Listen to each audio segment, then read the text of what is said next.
Vamos a comenzar y les invito por favor que abran sus Biblias en Hebreos capítulo 12. Hebreos capítulo 12, versículo 24. Y vamos a estar compartiendo en este día especial, como hacemos todos los domingos, vamos a estar compartiendo acerca de la obra de Cristo. Queremos meditar en las doctrinas de la obra de Cristo para que podamos estar viendo lo que la palabra de Dios nos dice acerca de esa obra de gracia, esa obra salvadora. Hebreos 12, 24 dice así la palabra de Dios, lo voy a leer en la Biblia de las Américas. Y a Jesús, el mediador del nuevo pacto, y a la sangre rociada que habla mejor que la sangre de Abel. El mensaje de hoy va a consistir en hablar de ese mediador, del mediador del nuevo pacto. Y vamos a ver a ese Jesús como un precioso mediador, un precioso mediador.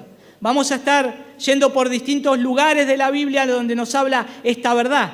Por lo tanto, para hacerlo más ágil, no solamente ustedes tengan sus Biblias, sus celulares prendidos para buscar los textos, pero también lo vamos a pasar en la pantalla para que ustedes puedan leer los textos si quieren estar atentos al mensaje. Entonces, cada texto que yo voy a leer va a estar ahí, así que no se preocupen, pero si lo quieren buscar en la palabra de Dios, mucho mejor para marcarlo, subrayarlo y memorizarlo visualmente. Comenzamos con este texto de Hebreos 12, 24, porque nosotros creemos y creo que Jesucristo es la suma y la parte pura del Evangelio. Jesucristo es la maravilla de los ángeles. Jesucristo es el gozo y el triunfo de los santos, de nosotros. Todo eso lo podemos encuadrar a lo que es nuestro Salvador y nuestro Señor Jesús. Nosotros también vemos que el nombre de Cristo es dulce. Cuando nosotros comprendemos la obra de Cristo, el nombre de Cristo, el nombre de Jesús, es música para nuestros oídos. Es el gozo, es el deleite, es la miel al paladar, un vigorizante para el corazón.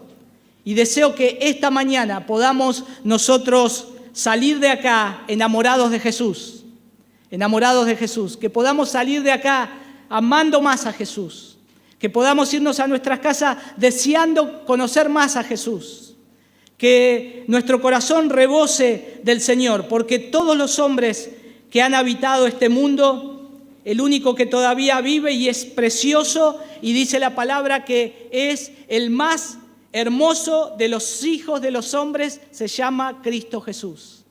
Él es el único precioso Salvador. Y nosotros tenemos que ver acá, y no voy a estar hablando del contexto, sino que deseo hablar hoy, dada la ocasión, al propósito de ver a Cristo, el mediador del nuevo pacto. Cristo, el mediador del nuevo pacto. No vamos a hablar del nuevo pacto ni del pacto, pero vamos a hacer alusión. Quiero enfatizar a Jesús como el mediador. ¿Qué pensamos nosotros cuando escuchamos la palabra mediador?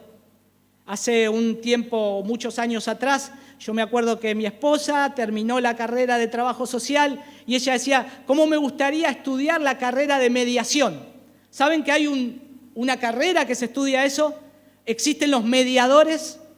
Los mediadores hay dos personas que están en conflicto y el mediador lo que hace es mediar para que se trate de solucionar el problema de uno y de otro de una mejor manera y sin llegar a una instancia judicial.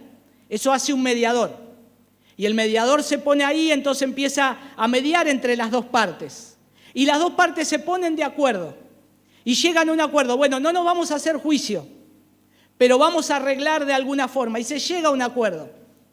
Pero acá tenemos un inconveniente si lo queremos comparar con nuestro mediador Jesús y un mediador humano de esta tierra. El mediador humano nunca va a quitar la culpa. El mediador humano no se va a llevar la bronca. La bronca sigue entre esas dos personas, hasta tal vez el odio. Se llegó a un acuerdo, pero cada uno se va distanciado, no quiere saber nada el uno con el otro. Sin embargo, nuestro perfecto mediador, Él se lleva la culpa, paga el castigo, y hace que nos reconciliemos con aquel que estamos enemistados y lo amemos y le sigamos y vivamos para Él. pero a su vez, en una mediación hay dos enojados. Y nosotros vemos que el Señor está airado contra el pecador todos los días. Sin embargo, ofrece su gracia, siempre hablándoles y mostrándole el Evangelio para que se arrepienta y crea en él. Pero sin embargo, la otra parte, el hombre caído, no busca a Dios, no quiere reconciliarse, no lo está buscando. Sin embargo, el Señor una y otra vez está hablando. Por medio de las cosas creadas, por medio de su palabra, Él continúa buscando a los hombres para que se reconcilien con Él. Y vamos a ver a este mediador, vamos a ver lo que significa este mediador, como dice Hebreos 12:24, Jesús, el mediador de un nuevo pacto. Y quiero estar hablando de esto, del mediador del pacto y el restaurador de los pecadores caídos, porque eso es lo que es Jesús. Y Jesús es el mediador del nuevo pacto. Y debemos saber brevemente lo que significa ese pacto, ese nuevo pacto. ¿Qué significa cuando leemos que Jesús, su sangre, Él dijo, esta es la sangre del nuevo pacto? Bueno, está hablando del pacto de gracia.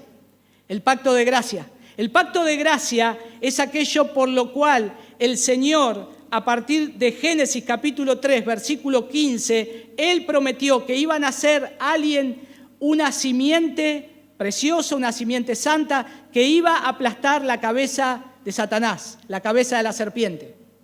Y el pacto de gracia, brevemente, solamente les voy a dar una definición, porque no vamos a hablar de eso, pero lo vamos a ir introduciendo, es el propósito eterno de redención por su gracia, o sea, de rescatarnos, de salvarnos, el propósito de Dios, que ustedes se acerquen a Él cuando no nos acercábamos.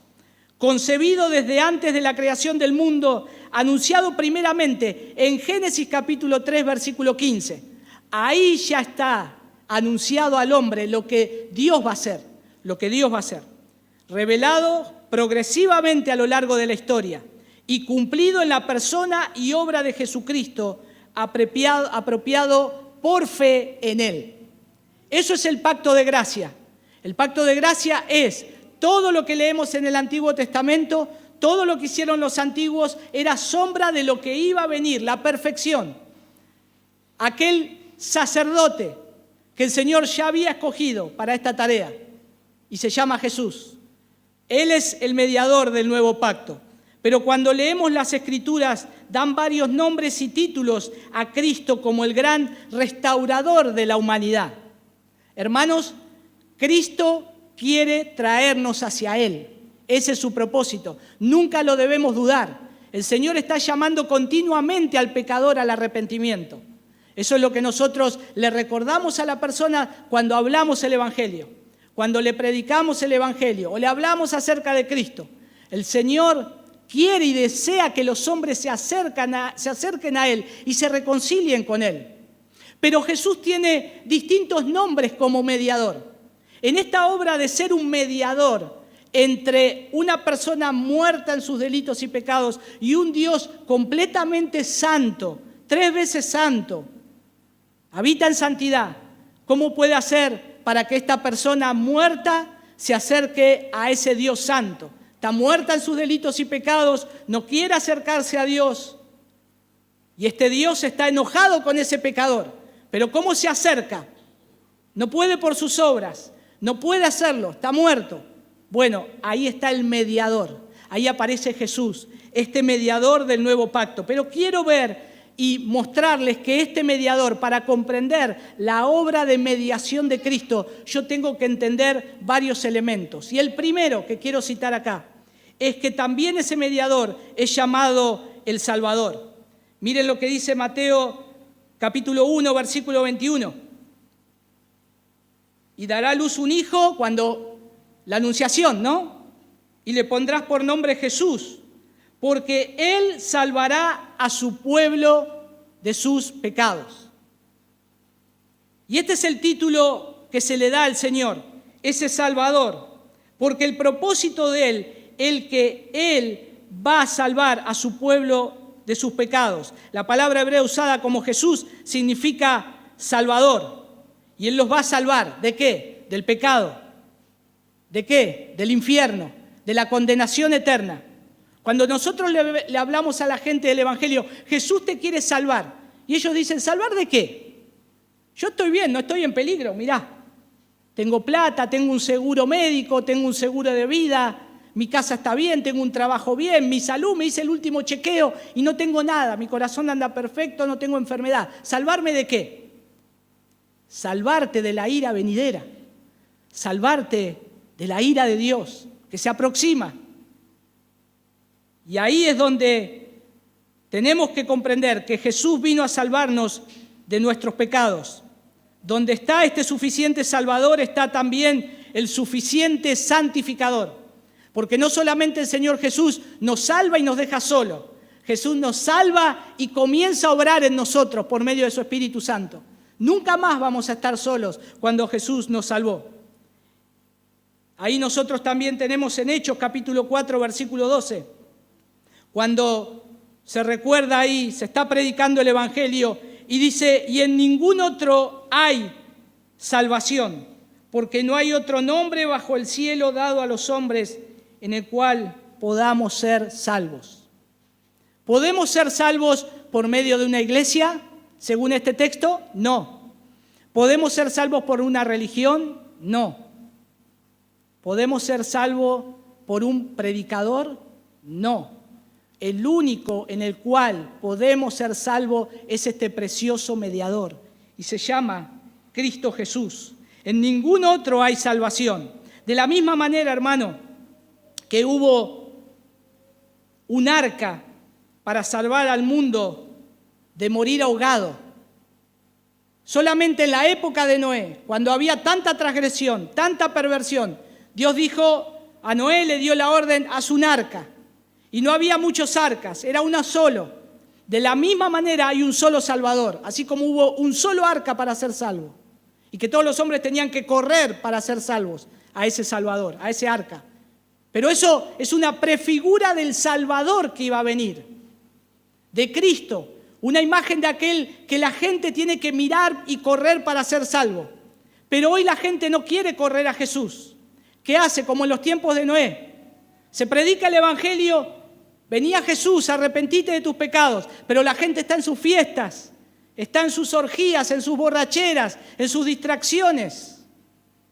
Pero un día va a llegar el momento cuando ya no haya más tiempo de subir al arca, ni tampoco acudir a Jesús para salvación. Por eso Jesús es el Salvador. Solo Cristo es la fuente de vida. En ningún otro hay salvación. Pero también Jesús, este precioso mediador, también es llamado aquel que es llamado Redentor. Redentor. El Antiguo Testamento nos habla de la redención. Muchas veces se utilizaba el término con los esclavos para sacarlos, comprarlos, rescatarlos. Pero Isaías lo utiliza de una manera muy particular referida al Salvador, a Jesús. Miren Isaías capítulo 59, versículo 20.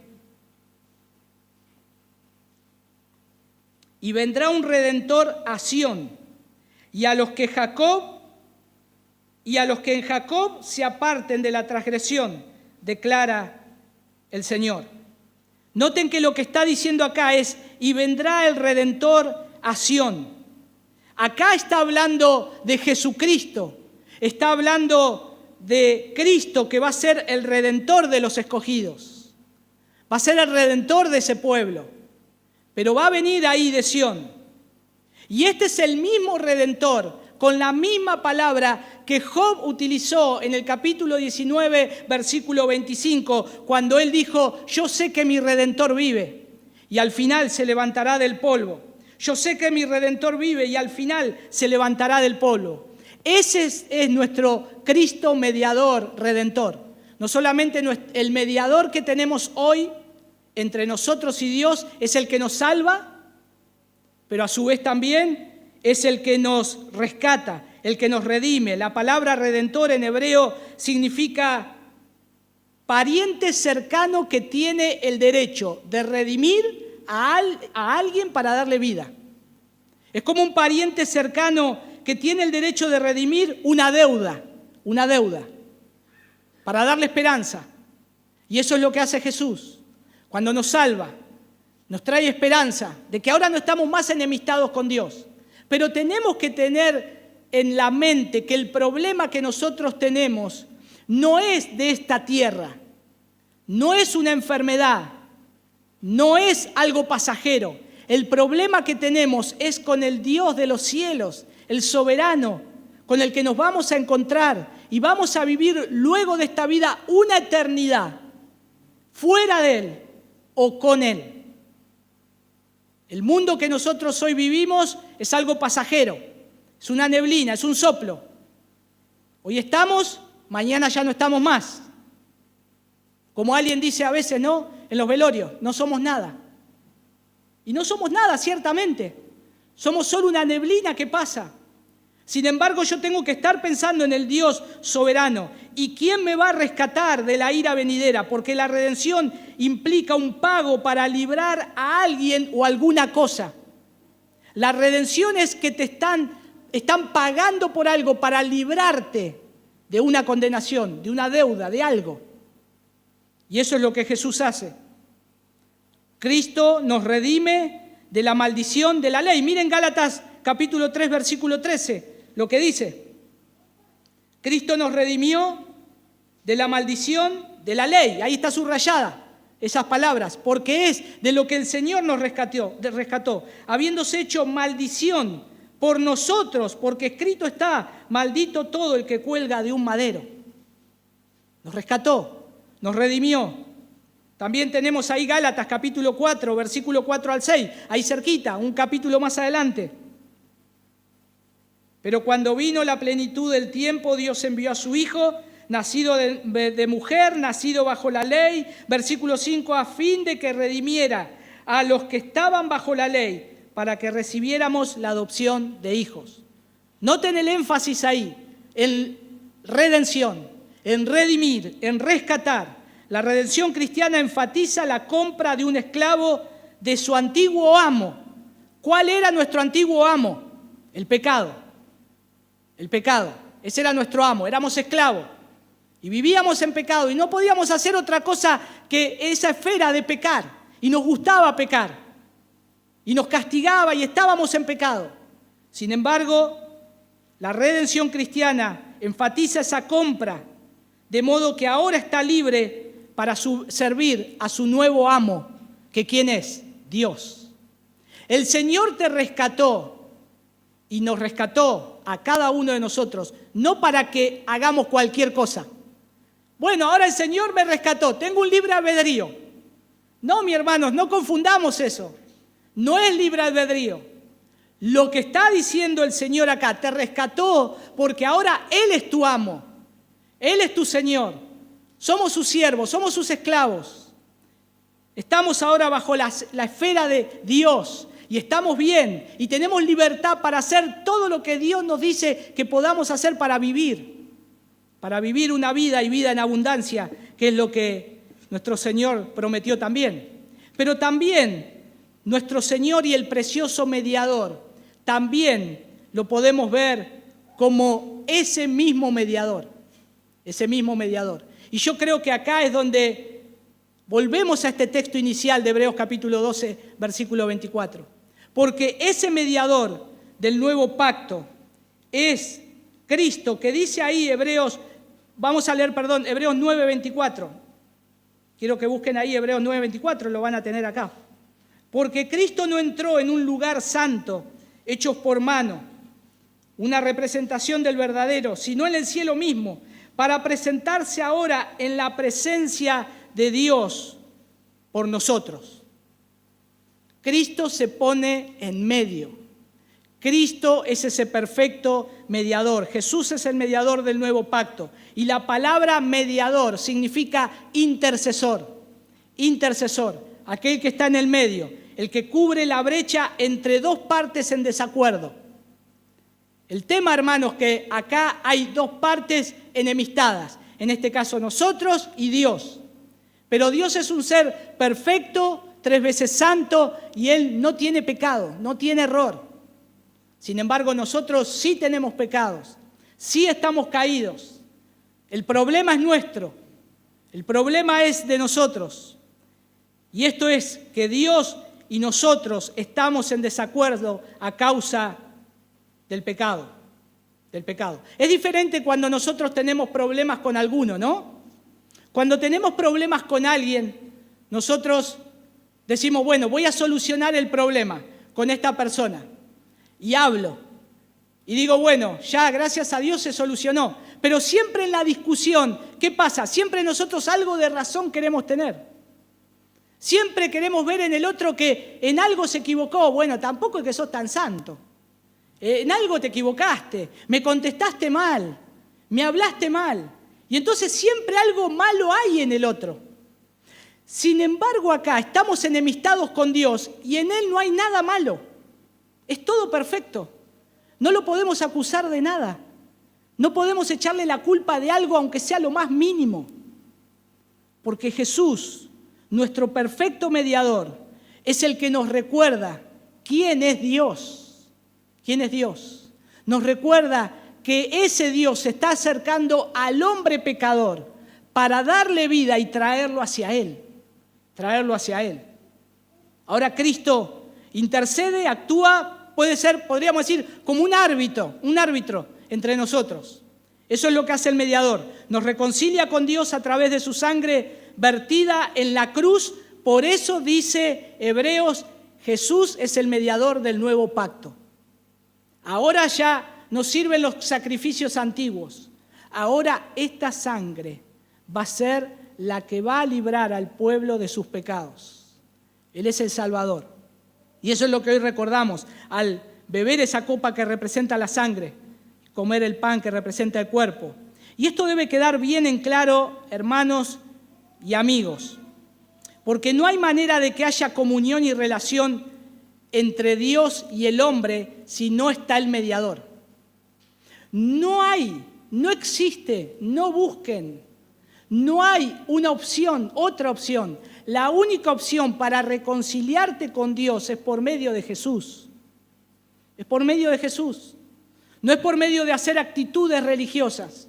No es por medio de hacer oraciones religiosas.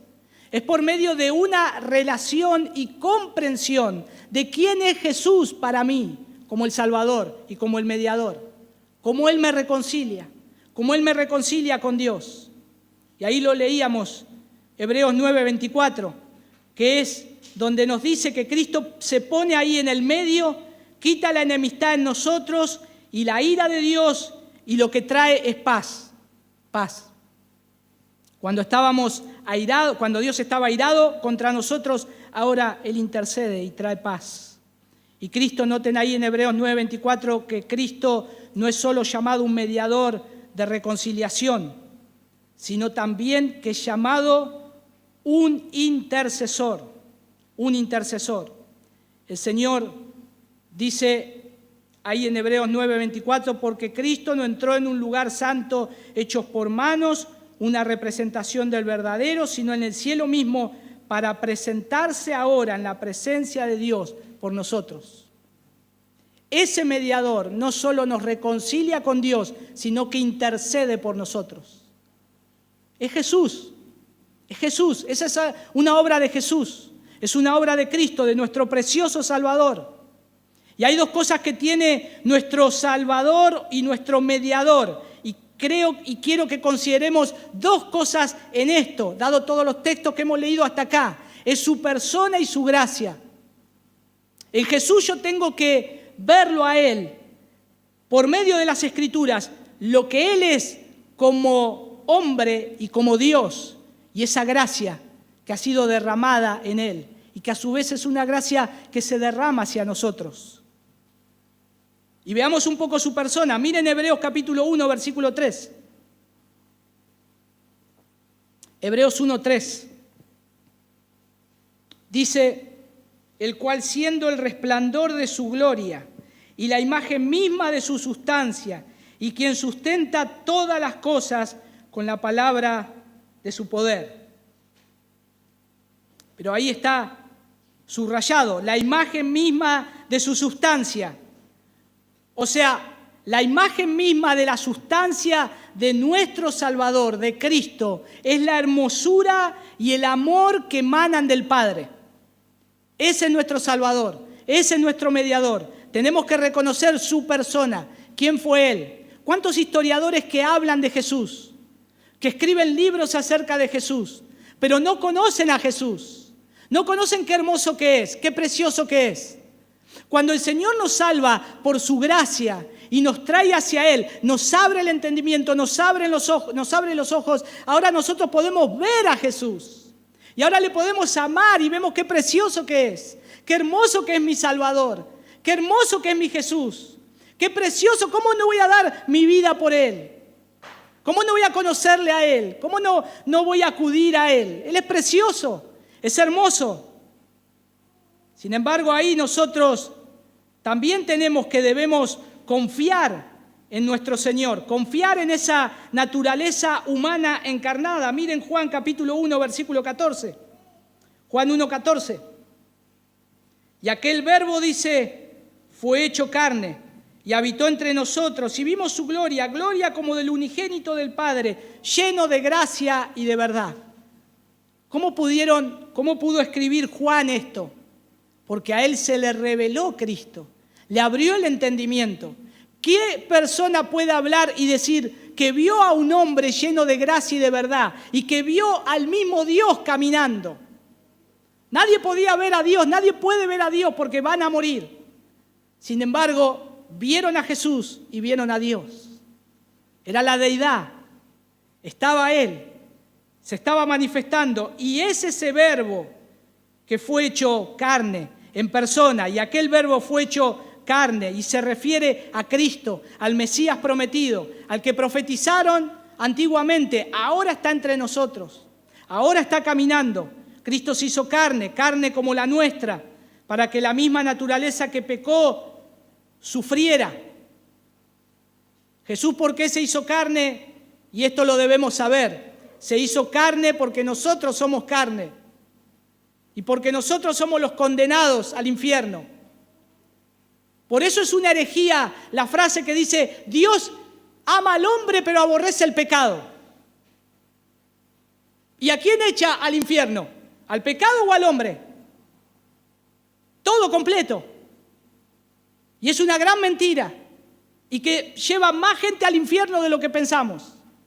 Porque hay que decir la verdad, el diagnóstico es que Dios aborrece el pecado, y el Salmo capítulo 5 dice también que aborrece al pecador, que aquellos que hacen iniquidad. Sin embargo, tuvo tanto amor el Señor que vino a este mundo. ¿Cómo vino? Como un ángel, como un espíritu, vino como hombre de carne. Le podían tocar, lo podían besar, lo podían abrazar, lo veían trabajar. Lo veían sufrir. Jesús se hizo carne para que por medio del espejo de su naturaleza humana pudiéramos acercarnos a Dios, porque nosotros humanos nos tenemos que acercar a Dios. Y Él vino en carne para que nosotros nos acerquemos a Dios. Él tuvo que morir como hombre. Tenía que ir a la cruz un cuerpo de carne. Y el cuerpo de carne que tenía que ir a la cruz era el nuestro. Sin embargo, Él se hizo hombre para ir Él a la cruz. Porque Él es el perfecto mediador. ¿Y por qué Cristo acá es llamado verbo en Juan 1:14? Y hermanos, si no fuera por la humanidad de Cristo, ver la deidad sería aterrador para nosotros. Sería aterrador, no podríamos mirar, no podríamos hacerlo. Pero por medio de la encarnación de Cristo podemos contemplar a Dios sin aterrorizarnos.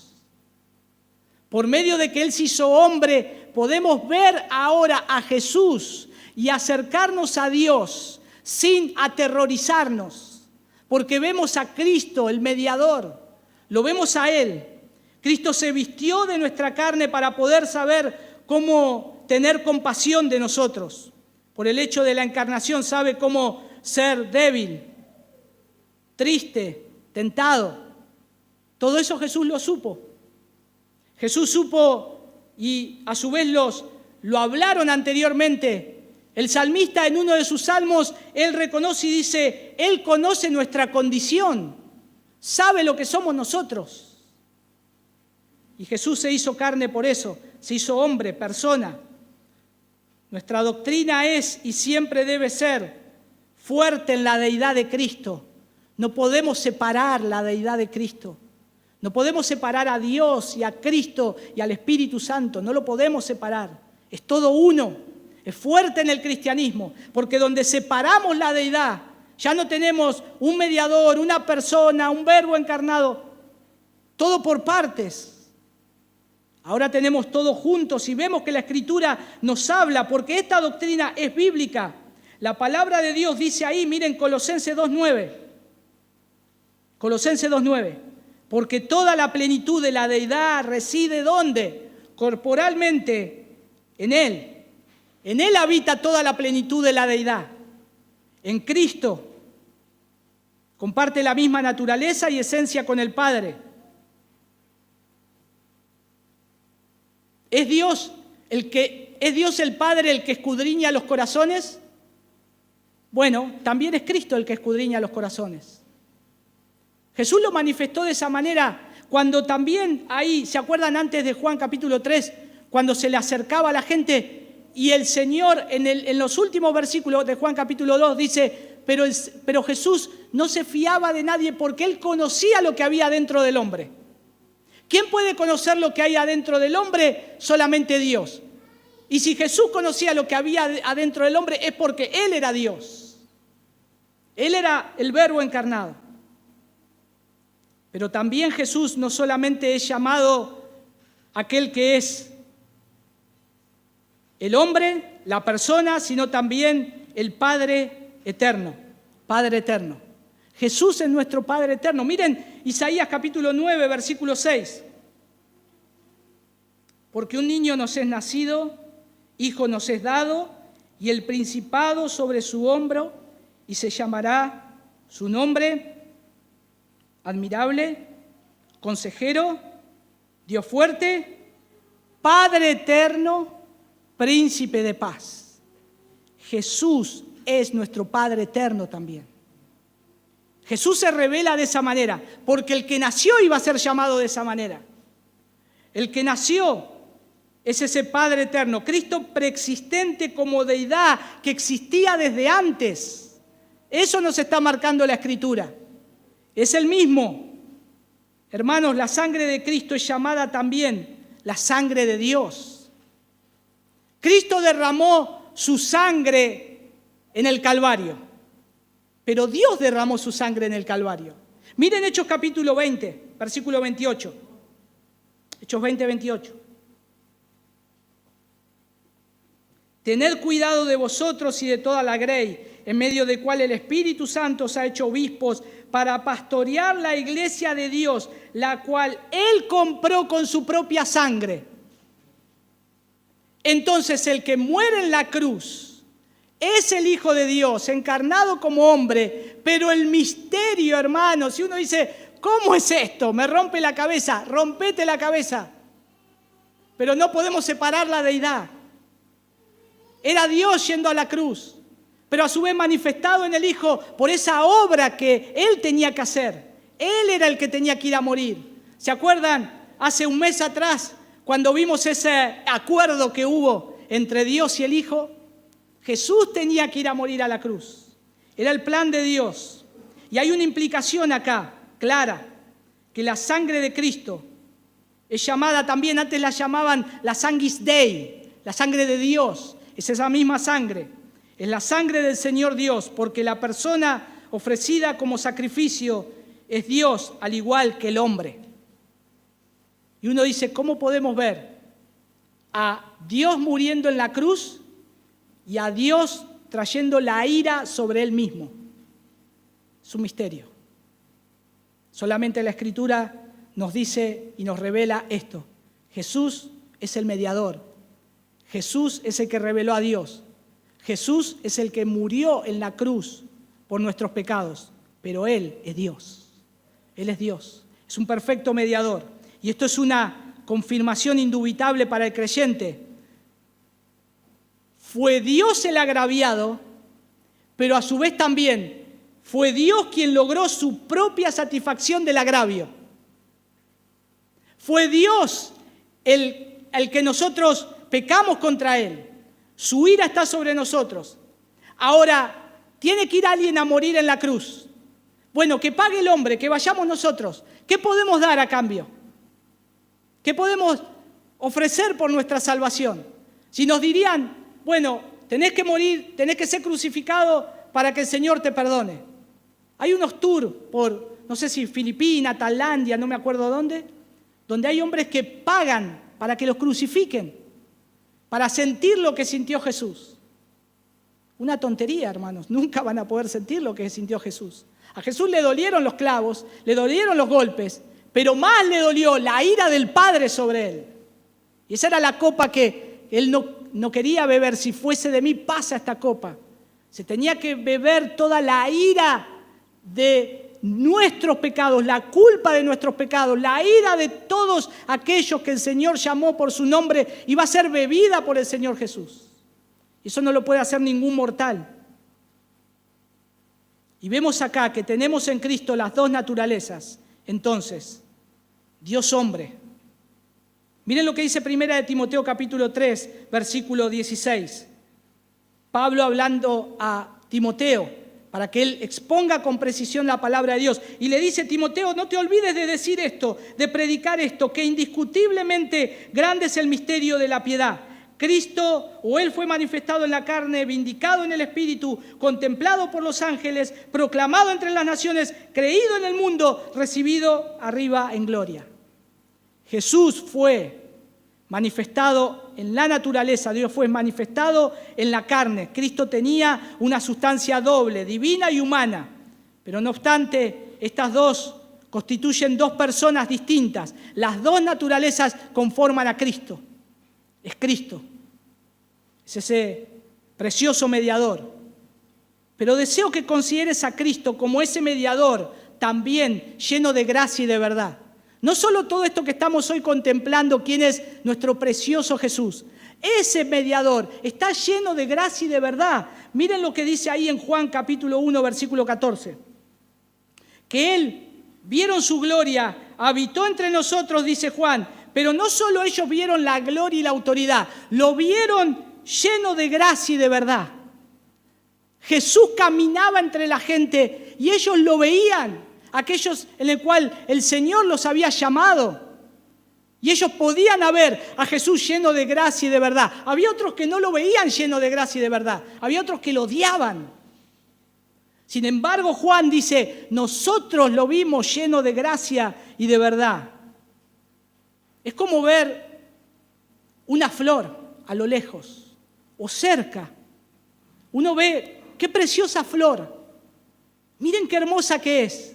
Miren qué hermosa esa flor que se abre. A ver, me voy a acercar para verla. Pero cuando nos acercamos a verla, vemos que esa flor no solamente es hermosa, desprende un aroma y un olor que me cautivó. Y entonces digo, la huelo y digo, no solo es hermosa, tiene un aroma precioso. Esto es lo que manifestó Jesús. La gente lo veía y decían, ese hombre que hablan tanto, pero cuando se acercaban a él, desprendía un aroma que era lleno de gracia y de verdad. Desprendía un aroma en la cual ahora la gente lo amaba, creía en él, lo seguía.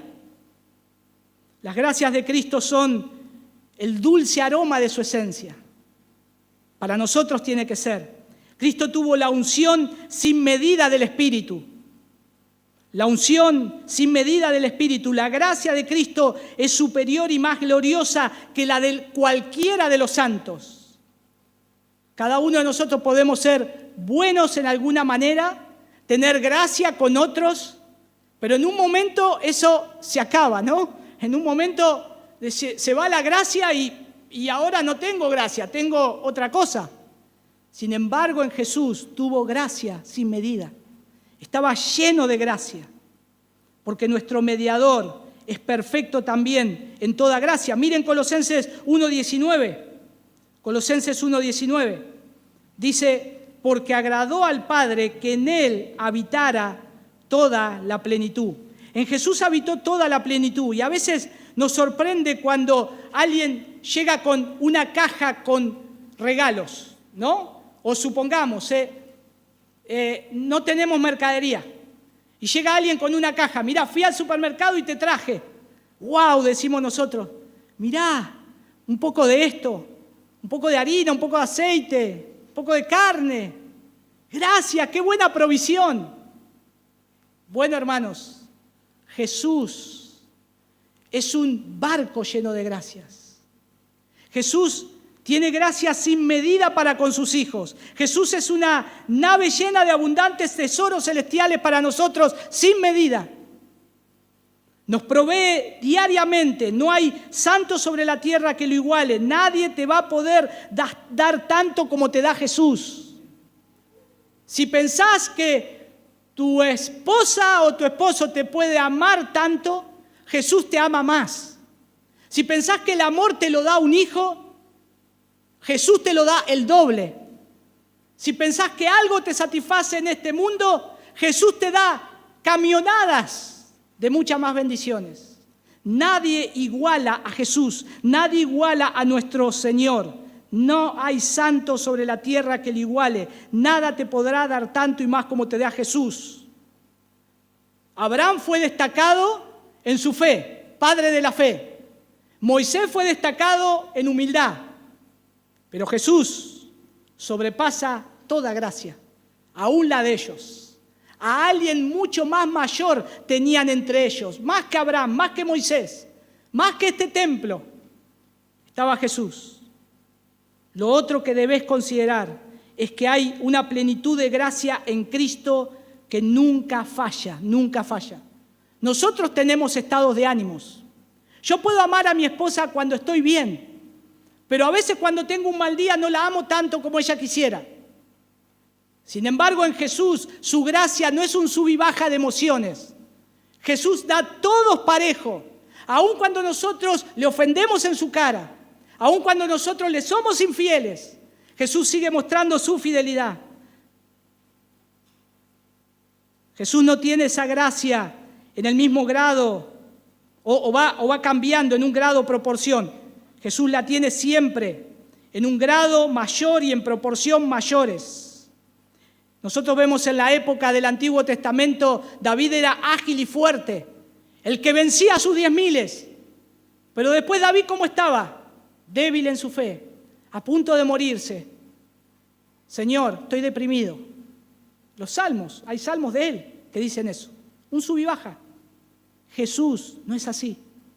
Nuestro Dios, nuestro Salvador, no es así. Cristo tiene una gracia que es un despliegue espléndido que nunca falla, ni nunca disminuye en lo más mínimo. Ese es nuestro mediador, ese es nuestro Salvador. Nunca ha perdido tampoco una gota de su santidad. Esa es la gracia de nuestro Jesús, aquel que tenemos que mirar y confiar en Él, solamente en Él. La gracia de Cristo es abundante. A nosotros no nos sobra gracia para otorgar a otros. En cambio, Cristo la esparce por donde sea. Gracia, Él da gracia. Él da gracia. Miren Juan capítulo 1, versículo 16. Cómo describe la gracia en los santos, que es como el agua en una vasija. La gracia en Cristo es como el agua del manantial. Dice, porque de su plenitud tomamos todos y gracia sobre gracia. O sea, me está diciendo que la gracia de Dios, de nuestro Salvador, es una gracia que puedo beber y no se va a acabar. Tengo un vaso de agua acá, ya va por la mitad.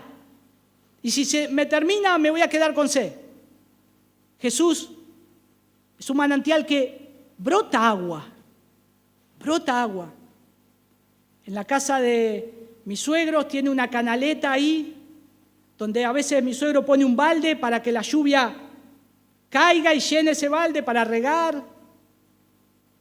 En la casa de los abuelos en Médano había un tanque grande donde caía agua de lluvia, pero cuando no había lluvia estaba seco. Cuando había lluvia era abundante el agua y uno veía que caía y rebalsaba. Pero cuando había sequía no había nada. En Cristo hay un constante manantial, hermanos. un constante manantial, que es lo que nos recuerda Juan. Bebé de este manantial, bebé de esta agua, porque el agua de Cristo lo que te va a dar es gracia sobre gracia. Él tiene para nosotros gracia sobre gracia, porque la plenitud de gracia en Cristo nunca falla, nunca falla. Vos podés recurrir a Cristo el mediador, que es un raudal constante de gracia, constante. Y hermanos, no te va a dar el Señor algo y se va a quejar. Tomá, para que tengas, pecador, ingrato. No, hermanos, el Señor da esta gracia y está deseoso de darla. Es como las vacas cuando tienen la ubre llena, que buscan al ternero, pechándolo para que tomá de la ubre porque ya estoy que exploto. Acércate a Cristo, porque Él está deseoso de satisfacernos. ¿Dónde estás o dónde vas a llevar tu copa para que sea llena? ¿Dónde acudís cada día para que tu copa sea llena? Si te falta amor, ¿dónde buscas el amor? ¿En tu esposo? ¿En tu esposa? Es algo que se puede secar. ¿En un hijo? ¿Dónde pones tu copa para que se llene? Todo lo que necesitas. Mirá lo que dice el Salmo 87, versículo 7. Entonces tanto los cantores como los flautistas dirán: todas o en ti están todas mis fuentes. Todas tus copas, todas tus fuentes tienen que estar puestas en Dios, porque Él es el único que te va a saciar. Él es el perfecto mediador que cubre todas nuestras necesidades. Solamente es Él, y en Él tenés que ir para beber del agua de vida. Todas las otras fuentes son cisternas rotas, son fuentes que no retienen agua. Tenés que buscar a Cristo, a Cristo. ¿Y cómo podemos aplicar, hermanos, finalmente estas verdades para nosotros? Y quiero cerrar con 4, podríamos decir, encabezados que no quiero que te olvides, para que puedas amar a Cristo como el mediador, que puedas abrazar a Cristo, que puedas seguir sirviéndole a Él, amándole a Él, buscándole a Él. En primer lugar, admiremos la gloria de este creador, de este mediador. Él es el Dios hombre. Jesús es el Dios hombre. Sumergite en la palabra de Dios para ver a este Dios hombre. ¿Quién es Jesús? Lee de Él, comparte Él su esencia con el Padre, de esa misma esencia gloriosa. Cuando todos los judíos que vieron a Cristo en la carne pudieron ver su deidad, pero no todos pudieron ver al Mesías. Este dice que es el Hijo de Dios. Apedriémoslo, matémoslo, se hace semejante a Dios. Lo odiaron, no lo vieron, no lo podían ver como el Mesías prometido. Nosotros, el Señor nos abre los ojos para que lo podamos ver al Señor.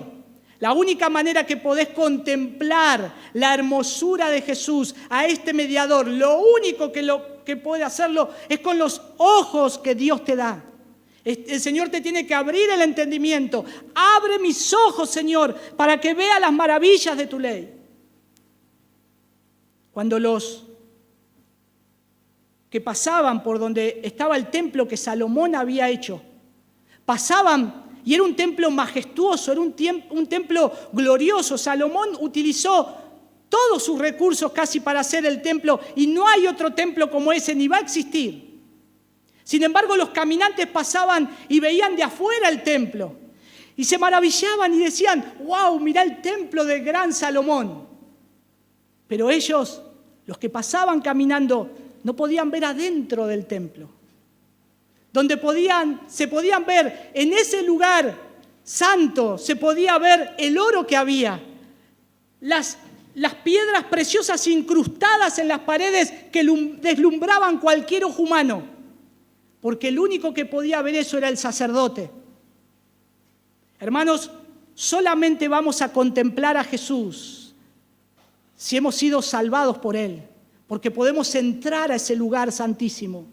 Si no tenés a Cristo, si no has sido salvado por Cristo, solo vas a apreciar la majestad de Cristo desde afuera. Fue un buen hombre, fue un hombre que hay que seguirlo, un buen ejemplo, como hacen muchos.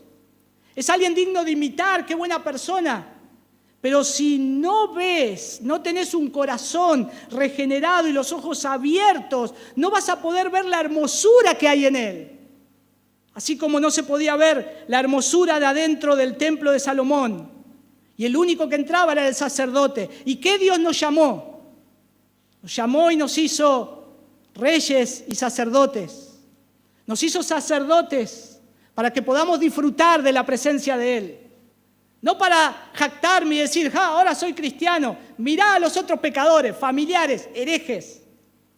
No te hizo para que te burles de eso. Te hizo para introducirte y que veas la gloria de Él.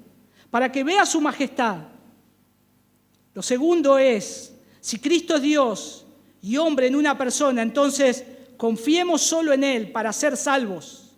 Confiemos solo en Él para ser salvos. Hermanos, en ningún otro hay salvación. Si Cristo es verdaderamente hombre y Dios confía en Él para salvación. Ustedes vieron que yo hice una diferencia con el arca. El único que te puede salvar, como en aquel entonces era el arca, que podían entrar para ser salvos, y ahora es Cristo. El arca es Cristo. Pero hermanos, volviendo a esto mismo, va a llegar un día donde los hombres van a querer correr a Cristo y no van a poder.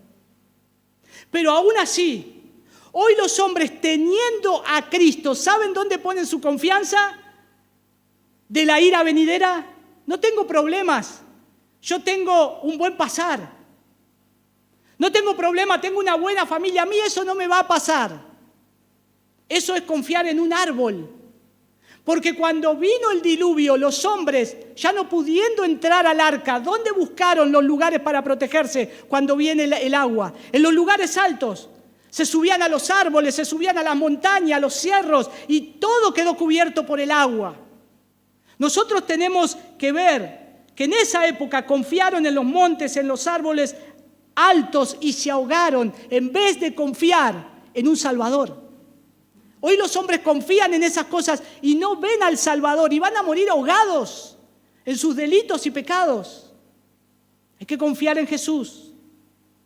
No corras a los árboles, no corras al monte, corre a Jesús, al arca, corre a la salvación. Hebreos 12:2 nos recuerda y dice, puesto los ojos en Jesús. No pongas tus ojos en tu propia prudencia, ponelo en Jesús, mirando a Jesús, el autor y consumador de la fe. Lo tercero es Jesucristo Dios y hombre en una persona también, y eso tiene que ser algo fuerte en nosotros, porque es un consuelo inefable para nosotros, que Jesús que sea hombre y que sea Dios. Es un consuelo inefable. Los creyentes están íntimamente relacionados con la persona más grande que existió, que vivió, que vive y que vivirá. Todos murieron. Mahoma murió, Gandhi murió, Buda murió. Jesús vive por los siglos. Él es el único. Y último, hermanos, admiremos a Cristo nuestro mediador. Admiremos a Cristo nuestro mediador, que Él se humilló a sí mismo y tomó nuestra carne para poder redimirnos. Él es el precioso. Algunos se tatúan los personajes o sus ídolos, ¿no? Tienen tatuajes de Maradona, de un club de fútbol. Hermanos, nosotros tenemos que tener tatuado el nombre de Jesús en nuestro corazón, en nuestra mente, porque Él es el único, el cual no solamente es un perfecto mediador, sino que es un precioso mediador, es un precioso Salvador. Y que esto sea para cada uno de nosotros, cada día de nuestras vidas. Vamos a orar. Señor, te damos gracias por enseñarnos la verdad, por medio de la verdad de tu palabra, a verte como ese precioso mediador. Señor, ayúdanos no solamente a poder contemplarte, sino a amarte, a seguirte. Te necesitamos, Jesús. Queremos amarte cada vez más. Nuestra carne muchas veces desfallece, cae, pero que podamos acudir a ti, Señor, que eres aquel que nos da gracia sobre gracia. Ayúdanos, Señor, a vivirte, no solo a predicarte, sino a buscarte, a amarte, Señor, a que toda nuestra vida esté pensando en ti, Señor, en cada situación. Y gracias por ser ese glorioso mediador. En el nombre de tu Hijo Jesús. Amén.